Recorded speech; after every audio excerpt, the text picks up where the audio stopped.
আসসালামু আলাইকুম ওয়া রাহমাতুল্লাহি ওয়া বারাকাতুহু। ওয়া আলাইকুম আসসালাম ওয়া রাহমাতুল্লাহি।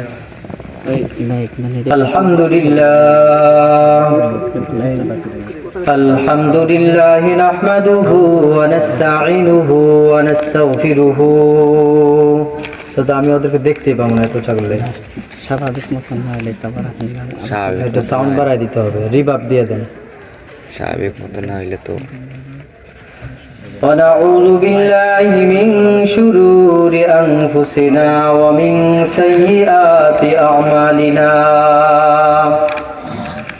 من يهده الله فلا مضل له ومن يضلله فلا هادي له وأشهد أن لا إله إلا الله وحده لا شريك له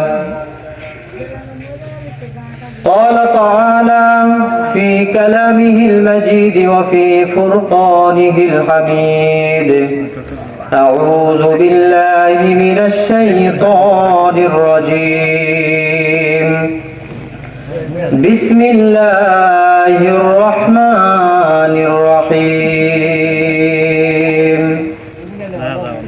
الله لا إله إلا هو الحي القيوم لا تأخذه سنة ولا نوم وقال رسول الله صلى الله عليه وسلم لا طاعة لمخلوق في معصية الخالق أو كما قال عليه الصلاة والسلام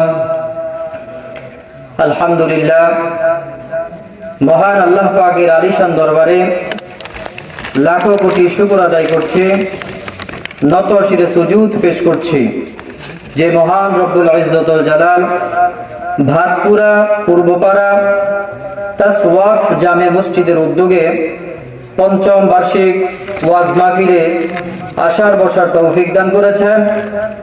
আমি শুভেচ্ছা জানাচ্ছি উক্ত মাহফিলের সম্মানিত সভাপতি হযরত মাওলানা মোহাম্মদ সানোয়ার হুসাইন বাঙ্গালী।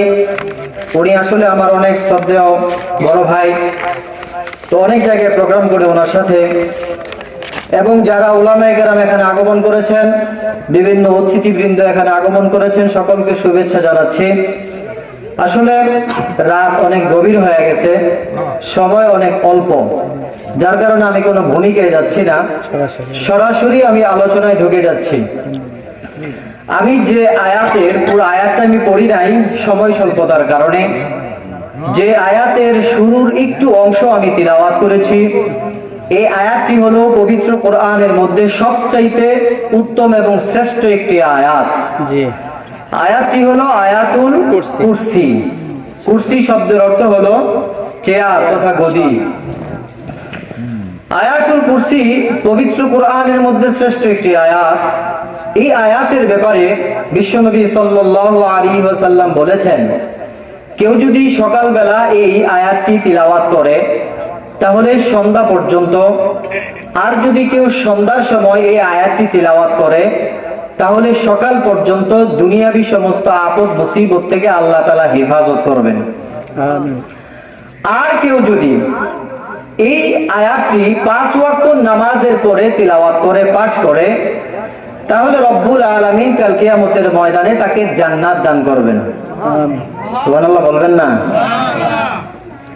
তো এই আয়াতের মধ্যে কি রয়েছে যে আয়াতটা তিলাওয়াত করলে আল্লাহ তাআলা মৃত্যুর পরে জান্নাতবাসী করবেন, সকালে সন্ধ্যায় পাঠ করলে সারা দিন আল্লাহ তাআলা বিভিন্ন আপদ মুসিবত থেকে হেফাজত করবেন। আসলে আয়াতে কারিমার মধ্যে কি রয়েছে? মুসলমান বন্ধু আমার, এই আয়াতে কারিমার মাঝে সর্বপ্রথম রব্বুল আলামিন আল্লাহ তাআলা তার পরিচয় ব্যক্ত করেছেন। এই পরিচয়ের মধ্য থেকে আয়াতের শুরুর যে শব্দটা রয়েছে আল্লাহ, আল্লাহ শব্দের মাধ্যমে রব্বুল আলামিন আল্লাহর পরিচয় দিয়েছেন।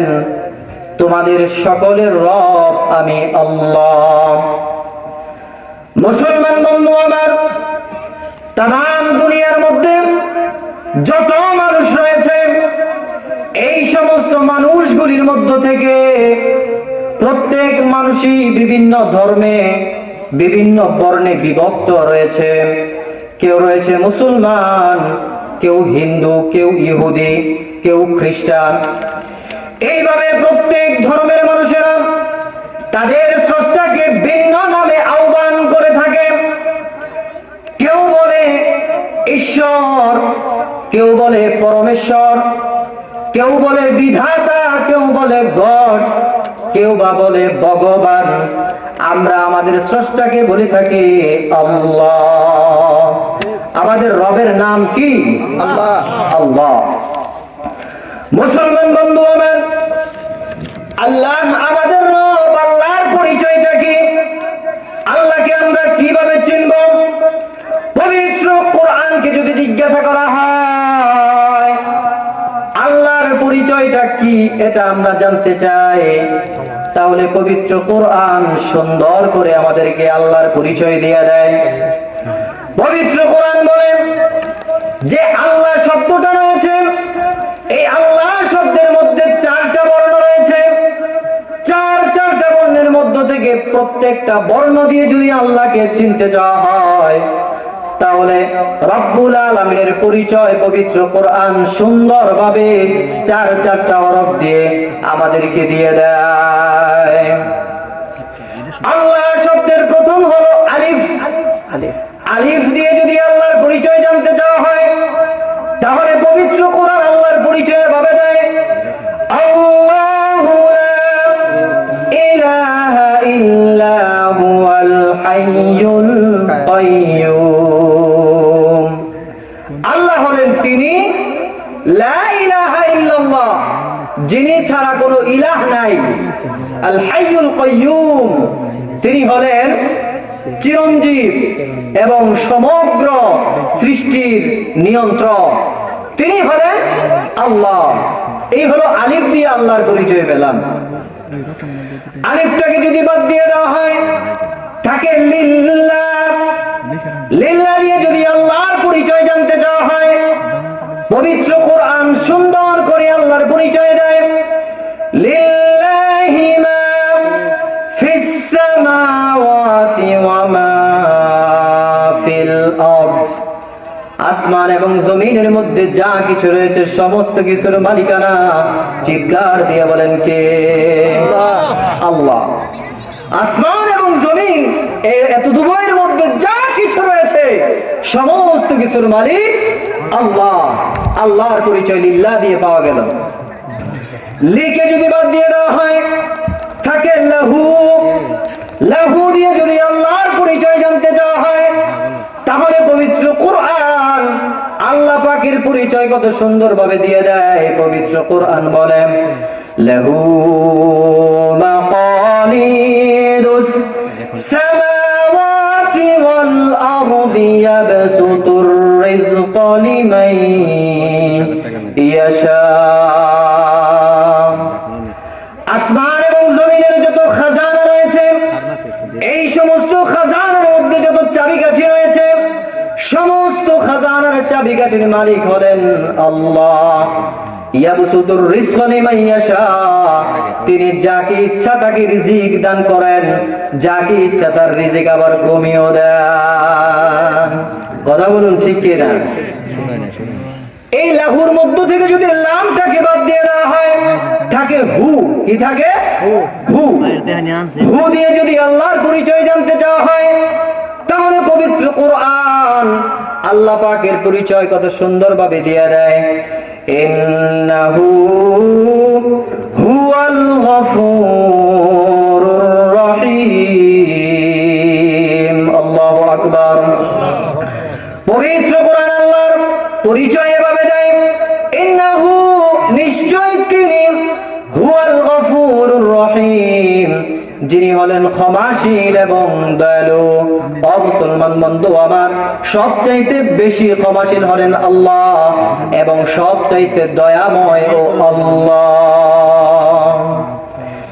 আল্লাহ তুমি দয়াময় করুণা ঘেরা, আল্লাহ তুমি দয়াময় করুণা ঘেরা। তব দয়াতে উঠে চন্দ্র সূর্য, তব দয়াতে উঠে চন্দ্র সূর্য, আসমান থেকে নামে বাড়ি দ্বারা, আল্লাহ তুমি দয়াময় করুণা ঘেরা। আল্লাহু আকবার। মুসলমান বন্ধু আমার, যে কথা বলতেছিলাম, আয়াতুল কুরসির প্রথম যে শব্দটা সেটা হলো আল্লাহ। আমাদের রব হলো আল্লাহ। আমরা আমাদের স্রষ্টাকে আল্লাহ বলে ডাকে, কেউ বা আবার তাদের স্রষ্টাকে ভগবান বলেও ডাকে। ডাকে কিনা? কারা ডাকে? হিন্দুরা ডাকে, ভগবান বলে ডাকে।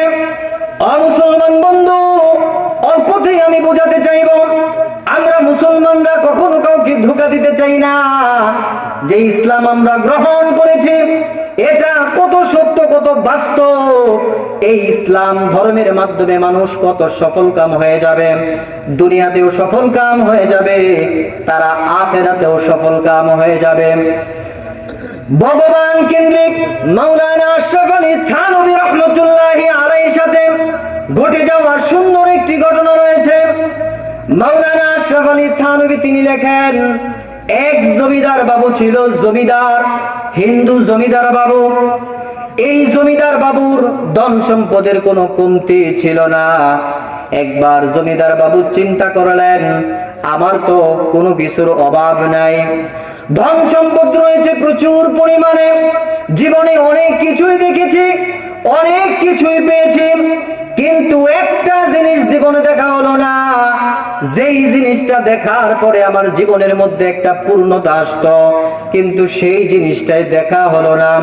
সে চিন্তা করলো, যেই ভগবান আমাকে সৃষ্টি করেছে, যেই ভগবান আমাকে ধন সম্পদ দিয়েছে, যেই ভগবান আমাকে স্ত্রী সন্তান দিয়েছে, যেই ভগবান আমাকে বুকের সমস্ত সকল প্রকার সামগ্রী দিয়েছে, সেই ভগবানকেই দেখা হলো না। যেভাবে হোক না কেন ভগবানকে দেখতেই হবে। সেই জন্য জমিদার বাবু তার বাড়ি থেকে বের হয়ে গেল ভগবান দেখার জন্য। মুসলমান বন্ধু, আবার হাসির জন্য বা এমনিতেই ঘটনাটা বলতেছি না। যখন সে বাড়ি থেকে বের হয়ে গেল, ভগবান কিভাবে দেখা যায়? এই জমিদার বাবুর দৃষ্টিতে ভগবান তাকে সৃষ্টি করেছে, সেই জন্য তার স্রষ্টা ভগবানকে দেখার জন্য সে বাড়ি থেকে বের হয়ে গেল। সে এক ব্রাহ্মণ পুরোহিতের নিকটে গেল। তার কাছে যাওয়ার পরে মনের আশাটা ব্যক্ত করলো, আমার জীবনে তো কোনো কিছুর অভাব নাই, ধন সম্পদ প্রচুর পরিমাণে আছে, স্ত্রী সন্তানও আমার ভগবান আমাকে দিয়েছে, জীবনে অনেক কিছু আমি দেখেছি, কিন্তু ভগবানকে তো আজ পর্যন্ত আমি দেখতে পাই নাই, তুমি কি আমাকে ভগবান দেখাতে পারো? তখন ব্রাহ্মণ পুরোহিত বলল, কেন নয়, অবশ্যই আমি আপনাকে ভগবান দেখাতে পারি, চলেন মন্দিরের ভিতরে চলেন, এখনই আমি আপনাকে ভগবান দেখিয়ে দিব। জমিদার বাবু মন্দিরের ভিতরে যখন গেলেন, যাওয়ার পরে ব্রাহ্মণ পুরোহিত বড় একটা মূর্তির দিকে ইশারা করে বলতে লাগলো, এই যে দেখো, তাকিয়ে দেখো, ইনি হলো তোমার ভগবান। জমিদার বাবু বললেন, এই ভগবান দেখতে চাই না, আমি তো সেই ভগবান দেখতে চাই যেই ভগবান আমাকে সৃজন করেছেন। বলেন না আল্লাহু আকবার। হেদায়েতের মালিক চিৎকার দিয়ে বলেন, কে? আল্লাহ। আল্লাহ। আল্লাহ কাকে কিভাবে হেদায়েত দান করবেন এটা পৃথিবীর কেউ বলতে পারে না। কাকে কোন পদ্ধতিতে হেদায়েত দান করবেন এটা আল্লাহ ছাড়া কেউ জানে না। সে সেখান থেকে বের হয়ে আসলো। বের হয়ে আসার পরে চিন্তা করলো কিভাবে ভগবান দেখা যায়। সন্ধান পেল এক সাধু সন্ন্যাসীর। সন্ধান পাওয়ার পরে সাধু সন্ন্যাসীর আশ্রমের মধ্যে সে চলে গেল এবং সে ভাবলো সাধু আমাকে হয়তোবা ভগবান দেখাতে পারবে। সাধু সন্ন্যাসীর কাছে যাওয়ার পরে তার মনের সমস্ত ঘটনা, মনের সমস্ত কথা যখন বলার পরে সেই সাধু বলল, অবশ্যই আমি তোমাকে ভগবান দেখাতে পারবো, দেখাও আমাকে ভগবান। সেই সাধু বলল, ওই যে একটা পর্দা দেখতে পাও, বিশাল আকারের একটি পর্দা রয়েছে, সেই পর্দার নিকটে যাও, আমি তোমাকে ভগবান দেখিয়ে দেব। জমিদার বাবু সেই পর্দার নিকটে গেলেন। সাধু বাবা বললেন, এখন পর্দাটাকে হেঁচকা একটা টান দাও।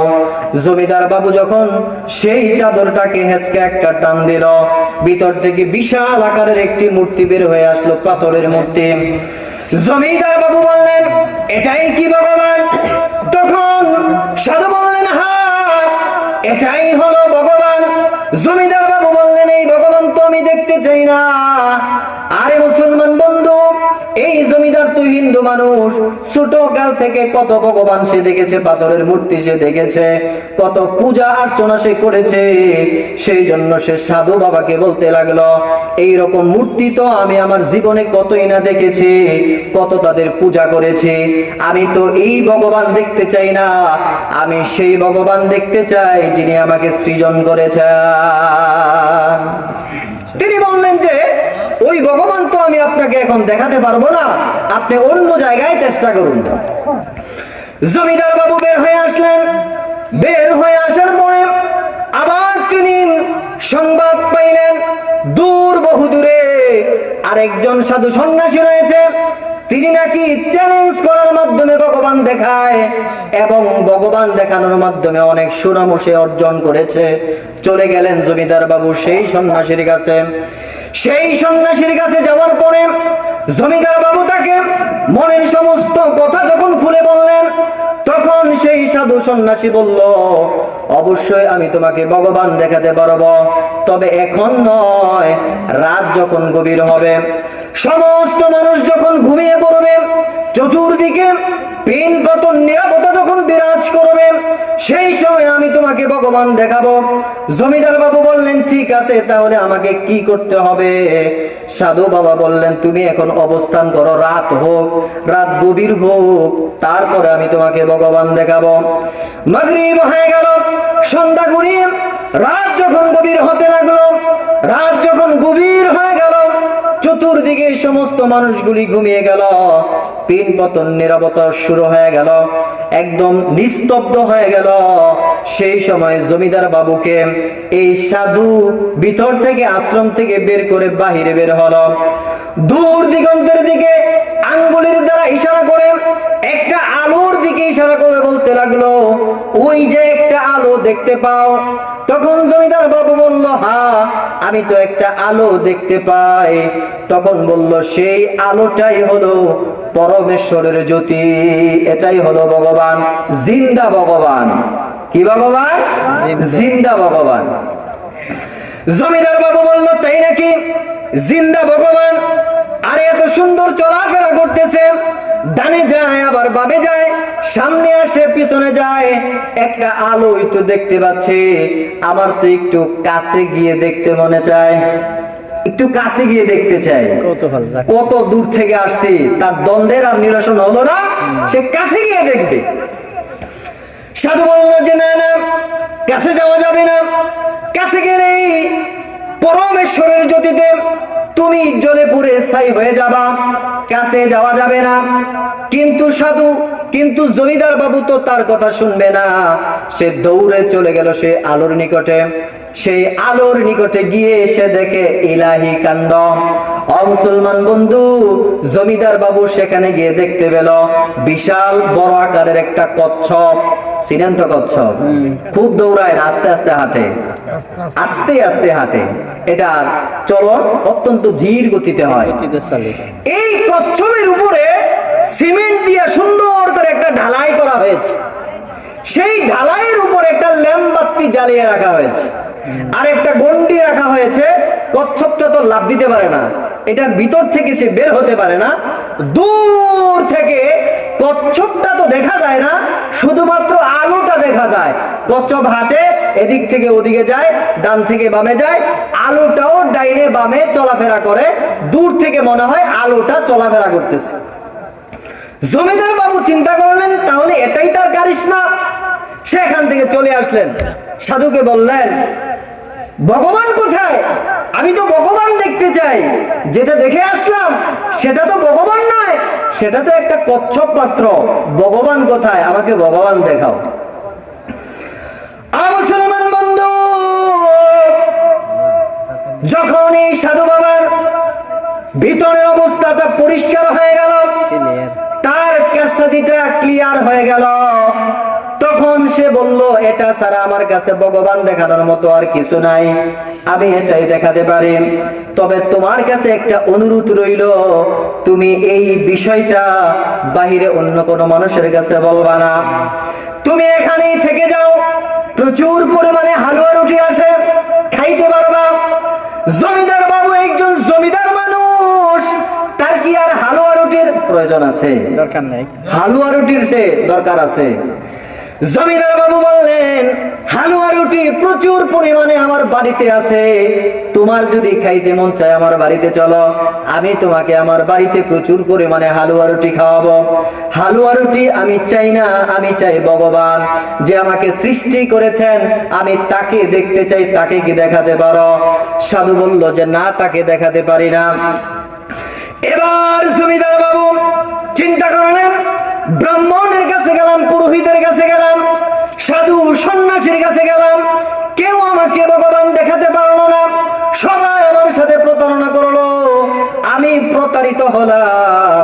এবার আমি মুসলমানের নিকটে যাব, মুসলমানের কাছে গিয়ে তারা যাকে আল্লাহ বলে, আমাদের রব চিৎকার দিয়ে বলেন কে? আল্লাহ।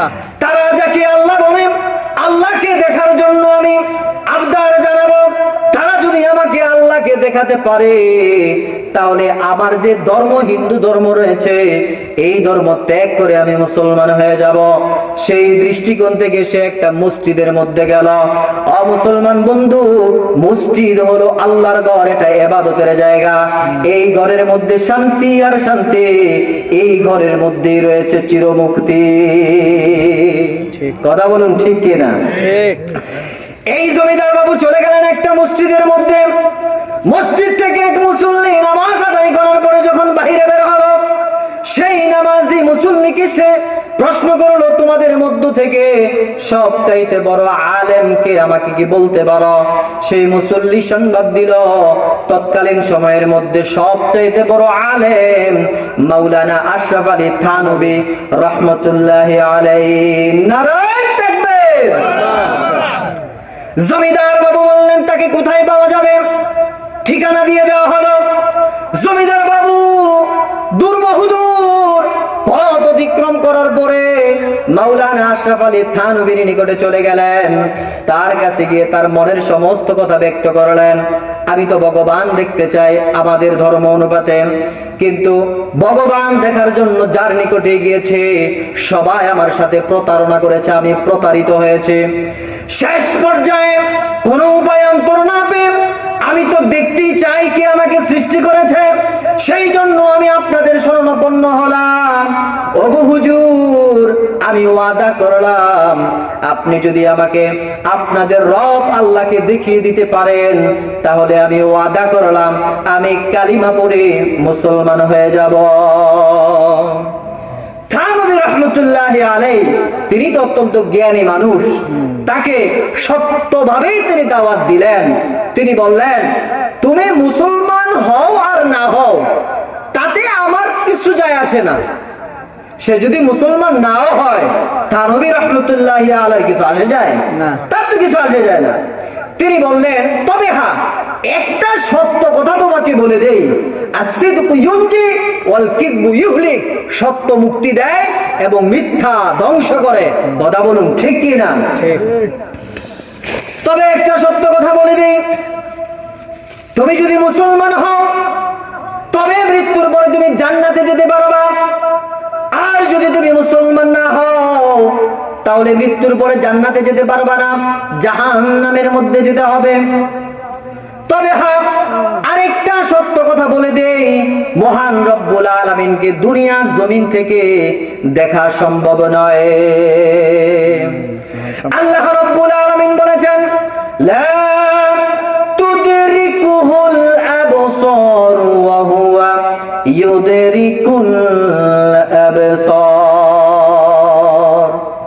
দুনিয়ার জমিন থেকে আল্লাহ রব্বুল আলামিনকে কোন চর্মচক্ষু দেখতে পারবে না, তবে রব্বুল আলামিন সেখান থেকে আরশে আজিম থেকে তামাম দুনিয়ার মধ্যে যারা রয়েছে সকলকে দেখতে পায়। বলেন না সুবহানাল্লাহ। ও মুসলমান বন্ধু আমার, মাওলানা আশরাফ আলী থানভী রাহমাতুল্লাহি আলাইহি তিনি বললেন, আরেকটা সত্য কথা আমি তোমাকে বলে দেই, তুমি যদি ইসলাম গ্রহণ করার পরে মুসলমান হয়ে যেতে পারো, কাল কিয়ামতের ময়দানে মৃত্যুর পরে তুমি জান্নাতবাসী হবা। আর জান্নাতবাসী হওয়ার পরে আল্লাহ রব্বুল আলামিন যারা জান্নাতবাসী হবে তাদেরকে আল্লাহকে দেখার ব্যবস্থা করে দিবেন। বলেন সুবহানাল্লাহ। এই সত্য কথাটা বলার পরে জমিদার বাবুর হৃদয়ের মধ্যে এই পরিমাণ আসর করলো, সে চিন্তা করলো আর দেরি নয়, এখনই সে মুসলমান হয়ে যাবে। থানভী রাহমাতুল্লাহি আলাইহিকে বললেন, আপনি আপনার হাতটাকে বাড়ান, আমি আর দেরি করব না, কালিমা পড়ে মুসলমান হয়ে যাব। মাওলানা আশরাফ আলী থানভী রাহমাতুল্লাহি আলাইহি তার আন্তরিকতা দেখে হাতটাকে বাড়িয়ে দিলেন। তার হাতে জমিদার বাবু হাত রাখলো এবং জবান দিয়ে পড়ল, লা ইলাহা ইল্লাল্লাহু মুহাম্মাদুর রাসূলুল্লাহ। মুসলমান বন্ধু আমার, একেবারে শেষ করে দিচ্ছি, আমাদের প্রধান মেহমান তিনি চলে আসছেন। যে কথাটা না বললেই নয়, এই যে আমি যে আয়াতটা তেলাওয়াত করেছি আয়াতুল কুরসি, এই আয়াতুল কুরসির মধ্যে আরেকটা মেসেজ এটাও রয়েছে, লা ইলাহা ইল্লাহু, কোনো ইলাহ নাই তিনি ছাড়া। কে ছাড়া? আল্লাহ ছাড়া। আল্লাহ ছাড়া। যে বিষয়টা আমি বলতে চাই সেটা হলো, ইলাহ মানে কি শুধুমাত্র আল্লাহর ইবাদত, নামাজ পড়া, রোজা রাখা, হজ করা, যাকাত দেওয়া, শুধু কি তাই? নাকি আরো কিছু ইলার মধ্যে রয়েছে? এই বিষয়টা আমাদের বুঝতে হবে। শুধু তাই নয়, এই ইলাহের মধ্যে রয়েছে, ইলাহের একটা অর্থ হলো আইনদাতা, ইলাহের একটা অর্থ হলো বিধানদাতা, ইলাহের একটা অর্থ হলো এইরকম ভাবে যারা রাষ্ট্র পরিচালনা করে, রাষ্ট্র কিভাবে পরিচালিত হবে এই রাষ্ট্র পরিচালনার এই সমস্ত দিক নির্দেশনা দাতা, তিনি হলেন ইলা। ইলা মানে কি? আল্লাহকে আমরা ইলা মানে গ্রহণ করার অর্থ হলো আল্লাহ তাআলার আইন এই দেশের মধ্যে বাস্তবায়িত হবে, আল্লাহ তাআলার ফরমান আমাদেরকে মেনে চলতে হবে। কথা বলুন ঠিক কি না? যতদিন না পর্যন্ত আল্লাহর আইন আমাদের সমাজের মধ্যে বাস্তবায়িত না হবে, ততদিন পর্যন্ত সমাজের মধ্যে শান্তি এবং শৃঙ্খলা আসবে না। মুসলমান বন্ধু আমার, সেই জন্য আমি আপনাদেরকে মেসেজ দিতে চাই, আপনারা অবশ্যই এই আয়াতুল কুরসির উপর গবেষণা করবেন এবং আয়াতুল কুরসির মধ্যে রব্বুল আলামিন তামাম জগতের সমস্ত মানুষকে কি বুঝাইতে চাইলেন বিষয়টা বুঝার অনুধাবন করতে হবে।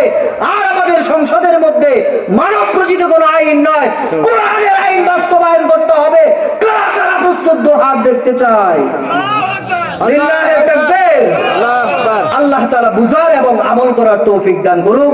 ওয়া আখির দাওয়ানা আলহামদুলিল্লাহি রাব্বিল আলামিন।